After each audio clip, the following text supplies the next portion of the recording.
উপজেলা পরিষদ নির্বাচনের চতুর্থ ধাপের ভোট গ্রহণ কাল সকাল ৮টা থেকে বিকেল ৪টা পর্যন্ত চলবে ভোট গ্রহণ। এই দফায় ভোট হবে ৬০ উপজেলায়। সুষ্ঠু ভোট আয়োজনে সব প্রস্তুতি নেওয়ার কথা জানিয়েছে নির্বাচন কমিশন। এদিকে আইন সংশোধন করে উপজেলা সহ স্থানীয় নির্বাচন নির্দলীয় করার সুপারিশ করেছে সুশাসনের জন্য নাগরিক সুজন। বিস্তারিত জানাচ্ছেন ইকরামুল হক সায়েম।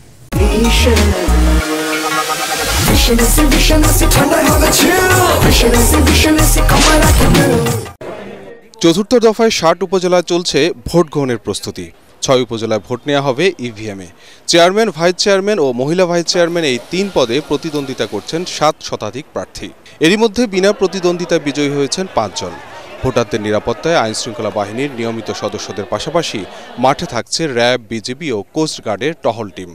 প্রশাসন এবং সহযোগিতা পাচ্ছি। আমার মনে হয় সুষ্ঠু এবং সুন্দর নির্বাচনের স্বার্থে সব প্রশাসন ব্যবস্থা নিচ্ছে। সুষ্ঠু করার জন্য আমরা সকল ধরনের প্রস্তুতি নিয়ে নিয়েছি। এদিকে ভার্চুয়াল সংবাদ সম্মেলনে সুশাসনের জন্য নাগরিক সুজন জানায়, প্রথম ৩ দফায় ৩৮২টি উপজেলায় চেয়ারম্যান পদে আওয়ামী লীগ নেতারাই বিজয়ী হয়েছেন প্রায় ৯০%, যা সংখ্যায় ৩৩৪ জন। অন্যদিকে বিএনপির বহিষ্কৃত নেতাদের মধ্যে বিজয়ী হয়েছেন ১৬ জন। স্থানীয় এসব নির্বাচন আগের মতোই নির্দলীয়ভাবে করার পক্ষে মত দেন সুজনের নেতারা। এই যে ভোটার খরা, বিরোধী দল নাই, অর্থাৎ ওই যে সকল প্রার্থীদের মধ্যে হতো সেই রকম প্রার্থীরাও নাই। এবং একই সাথে যে অনেক ক্ষেত্রে কিছু ব্যতিক্রম ছাড়া প্রতিদ্বন্দ্বিতা নাই। তাহলে নির্বাচনে ভোটার নেই, নির্বাচনে বিরোধী দল নাই, নির্বাচনে অনেক ক্ষেত্রে প্রতিদ্বন্দ্বিতা নাই। এটা নাই এর নির্বাচন।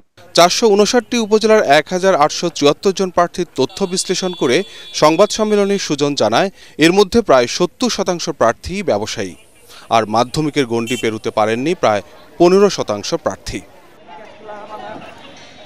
ইকরামুল হক সায়েম, এটিএন বাংলা, ঢাকা।